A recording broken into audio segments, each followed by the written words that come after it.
Thank you so much for this interest channel. Tonight, I want us to talk about another grasshopper. Verse 33.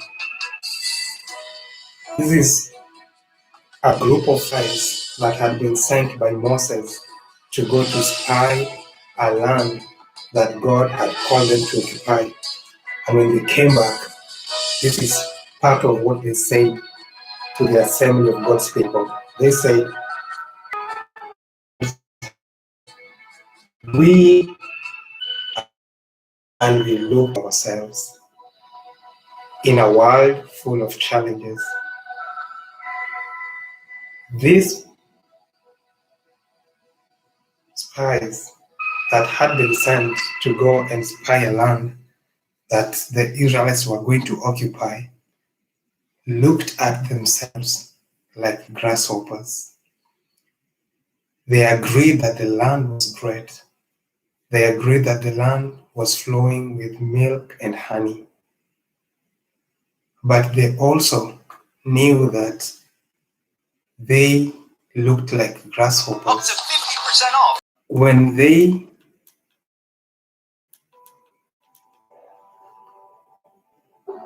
were asked to give a report, they gave a report that the land is good, but we look like grasshoppers.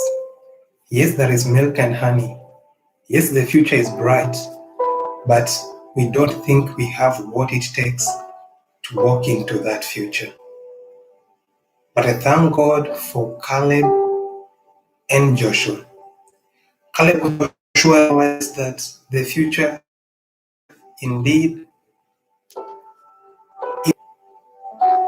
is strong, but they also realized that they have a God on their side, and they never looked at themselves like grasshoppers.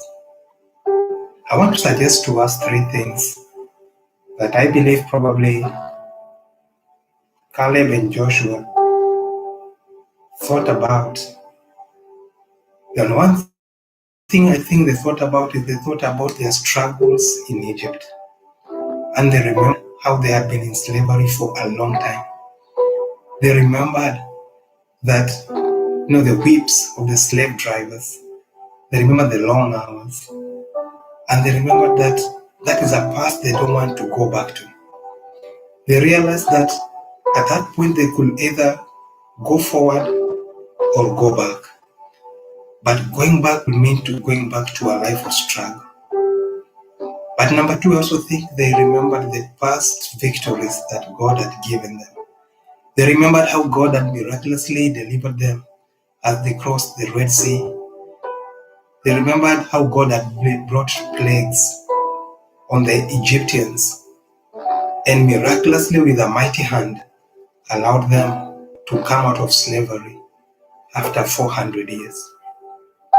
But I also think what propelled them to want to go to the promised land is when they went into that land and they saw that the land was too big that they had to advance.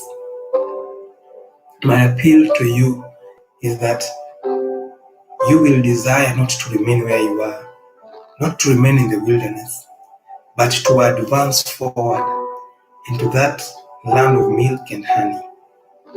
That promised land that God has called for you and your family. That promised land, it might be the next career, maybe they need to join school again.